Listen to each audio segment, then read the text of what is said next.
सभी को नमस्कार।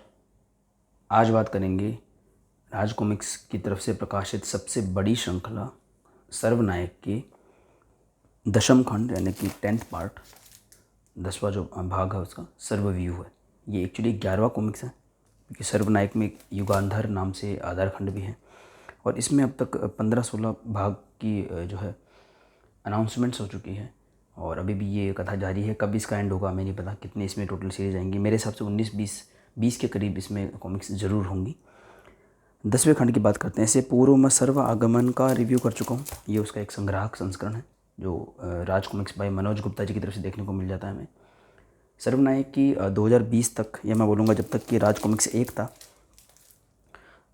तब तक 12 खंड आए थे। उसके बाद में 13, 14 और 15 या 16 जो भी खंड हैं वो राज कॉमिक्स बाय संजय गुप्ता जी और राज कॉमिक्स बाय मनोज गुप्ता जी दोनों ही लेकर के आ रहे हैं। उनके पेपरबैक एडिशंस भी और संग्राहक संस्करण भी।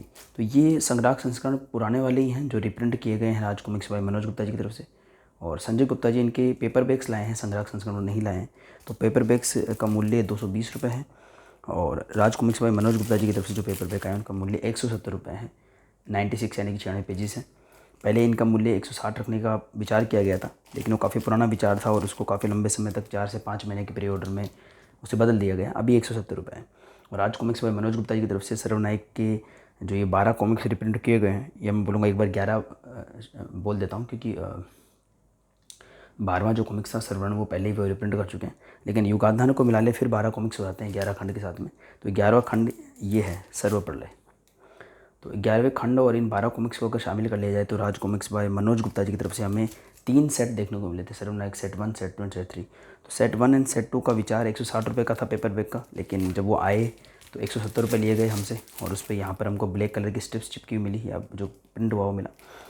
सेट नंबर 3 में क्लियर स्पष्ट रूप से 170 रुपये प्रिंट है और उनके संग्राहक संस्करण पे 325 रुपये प्रिंट है। हालांकि पहले 300 रुपये का विचार किया गया था, लेकिन किसी भी संग्राहक संस्करण में 300 रुपये प्रिंट नहीं है, 325 रुपये प्रिंट है। तो शायद ये संग्राहक संस्करण बाद प्रिंट हुए होंगे।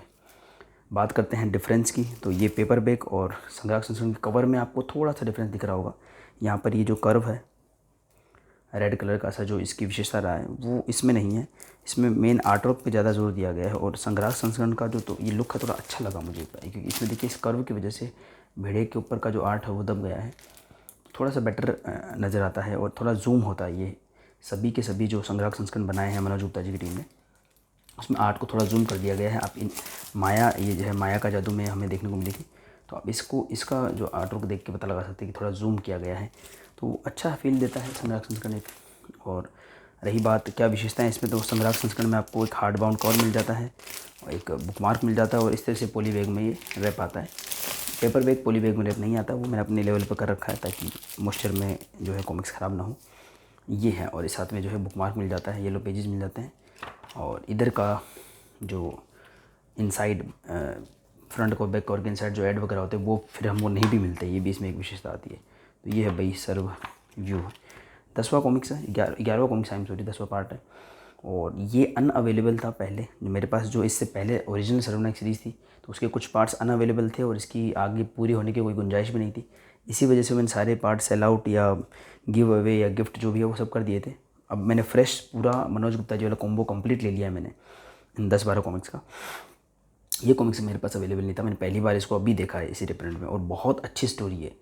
तो इससे पहले सर्व आगमन में हमने जैसा कि देखा था कि अश्वराज और भेड़िया, ये जो 2 पात्र हैं राज कॉमिक्स के, ये एक तरीके से पशु मानव है। तो अश्वराज जो है वो मानव और घोड़े का सम्मिलित रूप होता है, और भेड़िया जैसे कि हम सब जानते हैं कोबी जो कि पशु रूप है और भेड़िया जो कि मानव रूप है, उनका एक कम्बाइंड रूप होता है और पहले भी अलग हो चुके हैं बलि कुठार में, कोबी और भेड़िया में।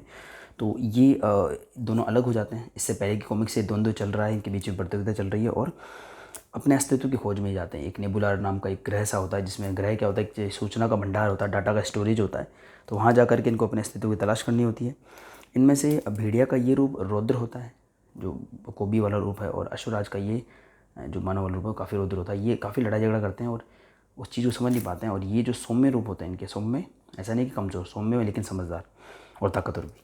तो ये दोनों रूप उस जर्नी पे जाते हैं और इनको काफ़ी कुछ जानने को मिलता है। हम भी उस जर्नी पे जाते हैं।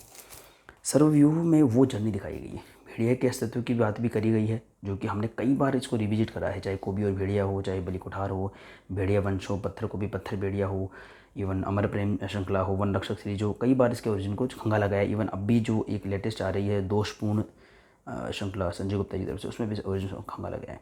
लेकिन इसमें आपको बहुत मज़ा आएगा, मतलब बहुत सच में ये रेयर थी ना, आप समझ में आए क्यों रेयर थी ये। इसके अंदर जो स्टोरी बताई गई है, बैक स्टोरी भेड़िया वाली प्लस अश्वराज वाली, बहुत अच्छी स्टोरी है। मतलब अब तक जो भी ग्लिम्पसेज हमको स्नैपशॉट्स दिखाए गए थे वो सारा कंक्लूड हो जाएगा। और इसमें एक बात और जानने को मिली मुझे इन्हीं जो सर्वागमन में या सर्वव्यूह वगैरह में, कि जो मौत का मैराथन, विश्वपुत्रों का आगमन और विश्व चैत्य संरक्षण, उसमें अश्वराज की स्टोरी को और टच किया गया है एक्चुअली। तो वो अभी पढ़ना बाकी है, उसको पढ़ा जाएगा, तो उसमें आपको अश्वराज के बारे में और भी जानने को मिलेगा।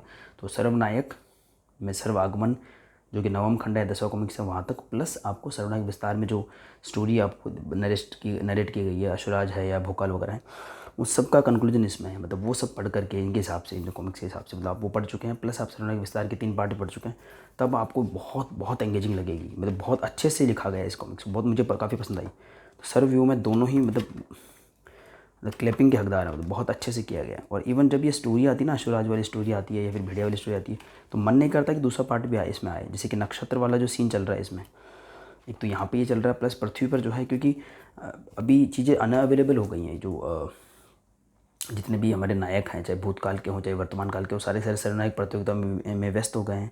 इसके अलावा जो और काल महात्मा कालदूत हैं, किरीगी हैं, सांबरी वगैरह हैं, ये सब लोग सर्वमंथन में बिजी हो गए हैं, डिग वगैरह। तो बहुत कम लोग बचे हैं जो अदर जो कैरेक्टर्स थे राज कॉमिक्स के, कम मतलब काफ़ी ज़्यादा है, लेकिन वो जो साइड कैरेक्टर्स माने जा सकते हैं, तो वो सब लोहा ले रहे हैं बाकी के विलेन से, जैसे डॉक्टर वायरस वगैरह है, ये देखिए देख सकते हैं आप। नक्षत्र उनका लीडर है, जो ध्रुव का काउंटर पार्ट है एक तरीके से।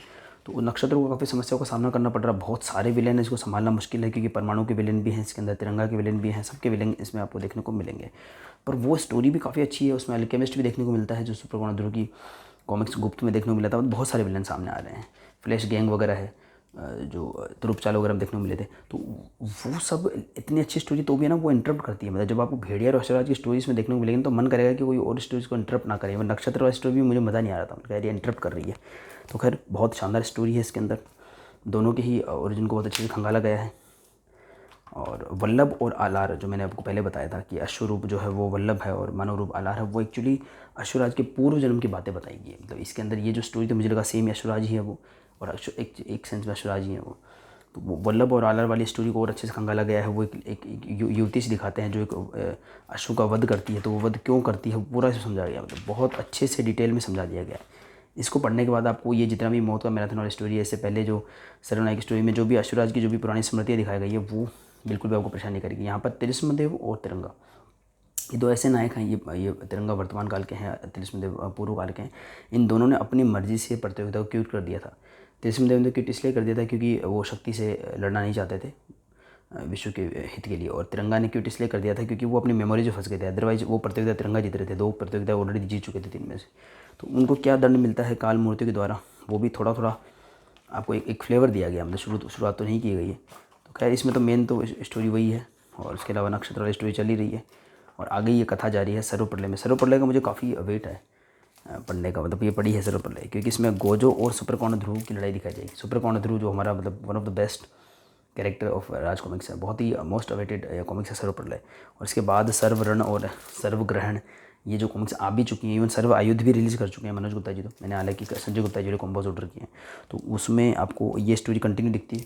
और ऐसा बताया जा रहा है कि अश्वराज और I am sorry not Ashwaraj, Gojo और सुपरकर्ण ध्रुव की लड़ाई काफ़ी लंबी चल रही है। और सर्वनायक में ऐसा होता भी है, एक लड़ाई, एक द्वंद्व जो होता है वो काफ़ी कॉमिक्स में आपको देखने को मिलता है। उसका कारण ये होता है कि बीच बीच में और फिर साइड स्टोरीज चल रही होती है इस वजह से। तो इसी के साथ मैं सर्वनायक के जो 10म खंड है सर्वव्यूह का रिव्यू यहाँ पे एंड करता हूँ। बहुत ही मुझे अच्छी और एंगेजिंग स्टोरी लगी, मतलब सच में बहुत अच्छी रीड है ये एक। और अंत तक बने रहने के लिए सभी का धन्यवाद करता हूँ। मिलता है किसी और वीडियो में।